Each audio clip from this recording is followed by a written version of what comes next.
ईश्वर स्वयं है सृष्टि सारी, कहाँ उसको खोजना। जो भी होता शुभ ही होता, सब उसी की योजना। कामनाएं फल की छूटे, वो ही सच्चा कर्म है। ईश्वर चरण में हो समर्पण, वो ही केवल धर्म है। व्यर्थ चिंता है जीवन की, व्यर्थ है मृत्यु का भय। आत्म को ना मार पाते, शस्त्र अग्नि असमय।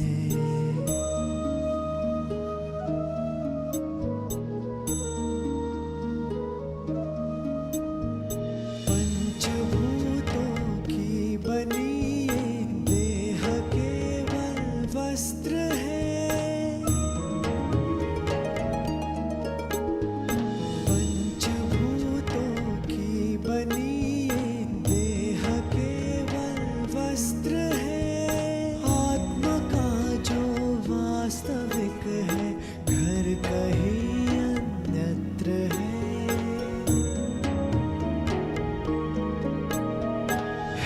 परिवर्तन ही सत्य, झूठ सबका साथ है। कुछ न खोना कुछ न पाना, रिक्त रहते हाथ है।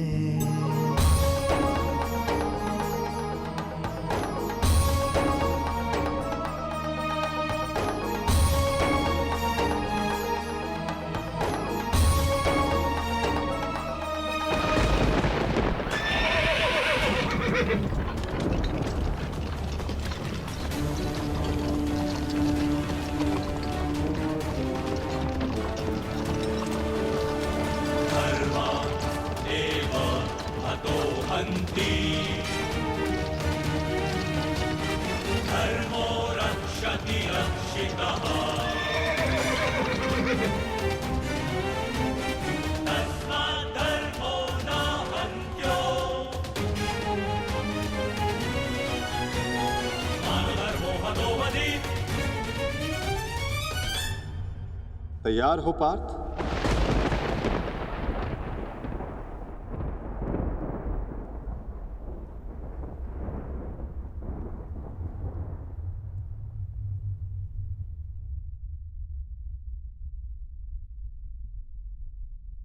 जी माधव।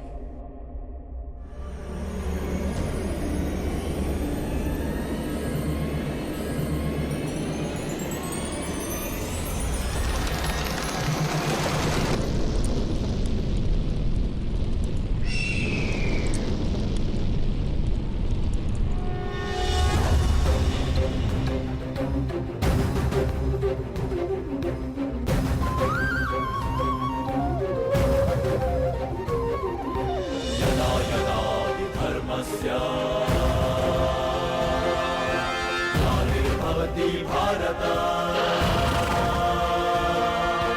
अभ्युत्थानमधर्मस्य।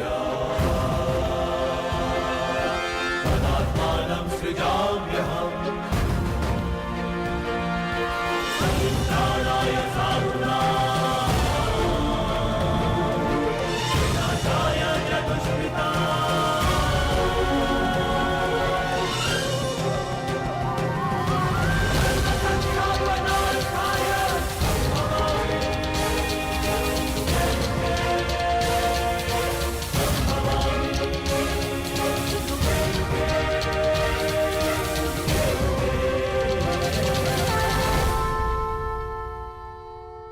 क्या हुआ संजय? युद्ध आरंभ हुआ कि नहीं?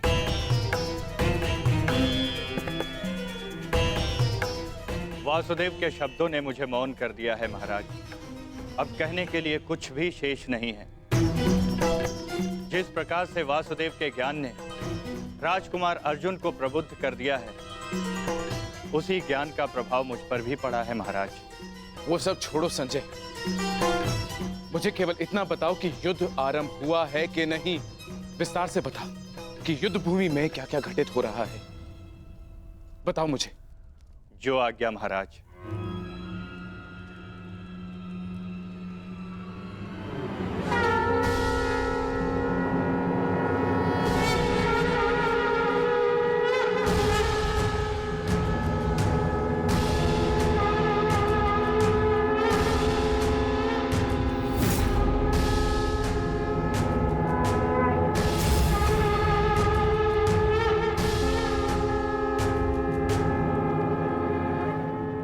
युद्ध का शंखनाद हो चुका है महाराज। युद्ध किसी भी क्षण प्रारंभ हो जाएगा।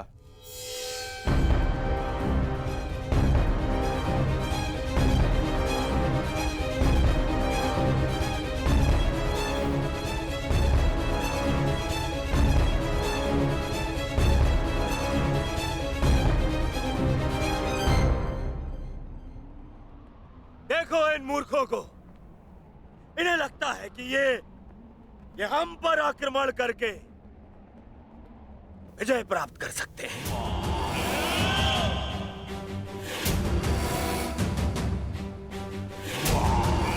हम पर हावी हो सकते हैं, विजय प्राप्त कर सकते हैं हम पर, परंतु वास्तविकता तो ये है कि ये हमारे खेमे की आधी सीमा भी पार नहीं कर पाएंगे। हाँ, और क्या? शीघ्र ही इन्हें इनकी सबसे बड़ी भूल की अनुभूति हो जाएगी। पछताएंगे, ये सब पछताएंगे। दया की भीख मांगेंगे ये सब जो हमारे विरुद्ध खड़े हैं। पांडु पुत्र, तुम्हारी भूल है भ्राता दुर्योधन। और हाँ, मैं वचन देता हूं कि आज सूर्यास्त होने से पहले तुम्हारे रथ पर लगी हस्तिनापुर की पताका को मैं अपने अधीन कर लूंगा।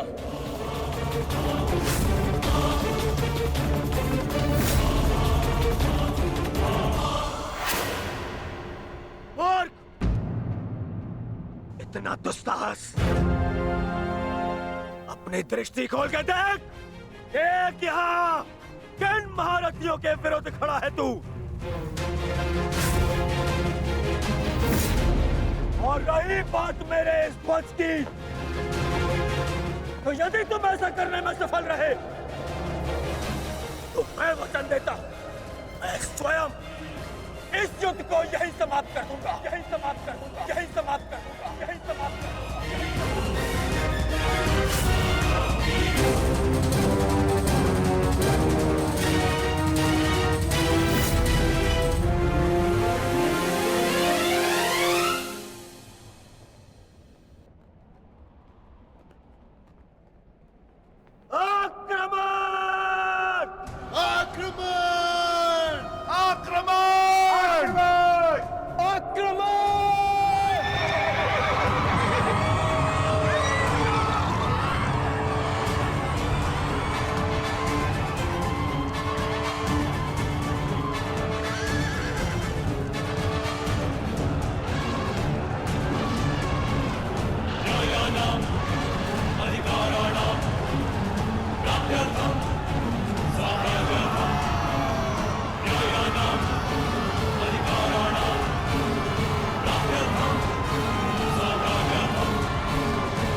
अब युद्ध का आरंभ हो चुका है महाराज। युवराज दुर्योधन ने राजकुमार अर्जुन को चुनौती दी है कि सूर्यास्त से पहले उनके रथ पर उपस्थित पताका को यदि राजकुमार अर्जुन अपने बस में कर लेते हैं तो युवराज दुर्योधन आज ही युद्ध को समाप्त कर देंगे। ये क्या किया दुर्योधन ने? ये क्या किया दुर्योधन ने? और पितामह ने उसे रोका नहीं? नहीं महाराज। समझ में नहीं आता पितामह क्या भी रचना करने वाले।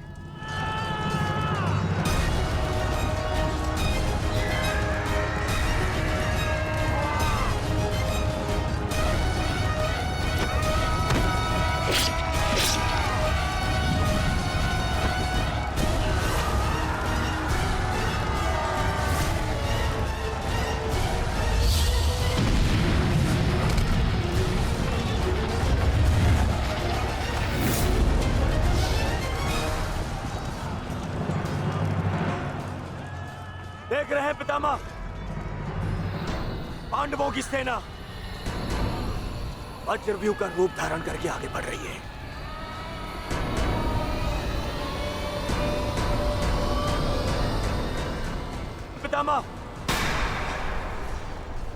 पितामह, सुन रहे हैं आप? याद भी है कि यहाँ क्या चल रहा है? पितामह, आप क्या कर रहे हैं? आप कौरवों की सेना के सेनापति हैं। हम सबको आपके आदेश की प्रतीक्षा है पितामह। कुछ बोलिए पितामह। हम कुछ नहीं करेंगे गंधार राज।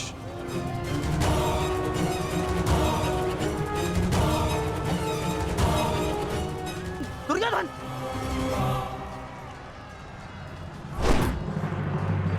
देखना अभिमन्यु, पताका मैं ही लेकर रहूंगा।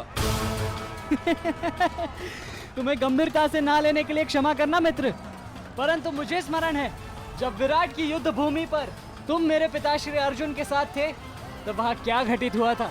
समय बदल गया है अभिमन्यु, और हालात भी। अब केवल विषय वर्तमान का ये युद्ध है। देखना, मैं यह पताका लेकर ही रहूंगा। ठीक है, तुम पताका ले आना और मैं स्वयं तुम्हें शिविर तक उठाकर लेकर जाऊंगा। सारथी, शीघ्रता करो।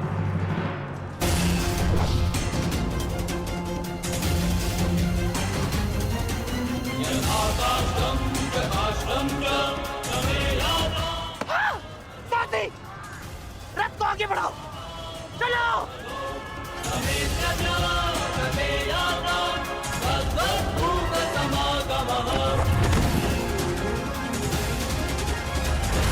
पितामह, कुछ तो बोलिए। अब कौन क्यों है? कुरुक्षेत्र में प्रवेश के पश्चात तो आपने वचन दिया था, वो याद है आपको? मुझे अपना दिया हुआ हर एक वचन स्मरण है दुर्योधन। तुम्हें मुझे स्मरण कराने की कोई आवश्यकता नहीं। सारथी, वज्र की ओर चलो।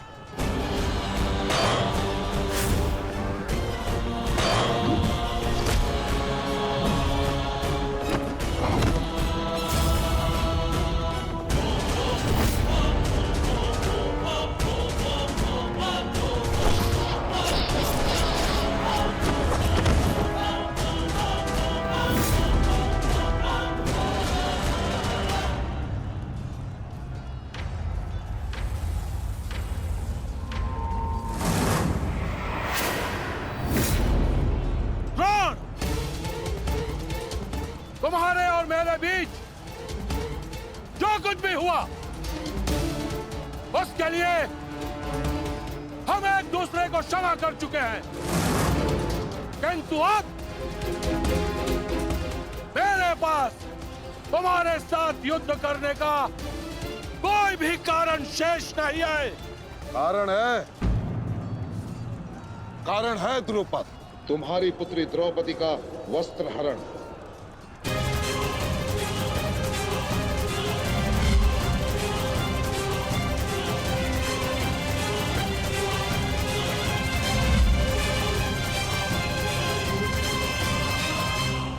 पिताश्री, तुम्हारा अंत करने की प्रतिज्ञा ली थी मैंने, और उस प्रतिज्ञा को पूर्ण करने का समय आ गया है।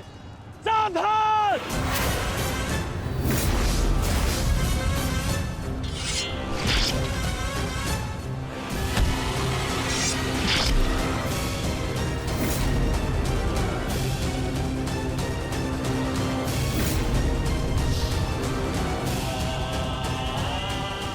सावधान द्रोण!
गुरुदेव,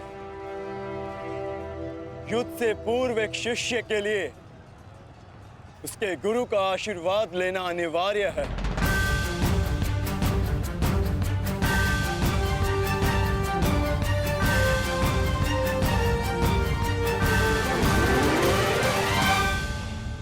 मेरा आशीर्वाद सदैव तुम्हारे साथ है अर्जुन।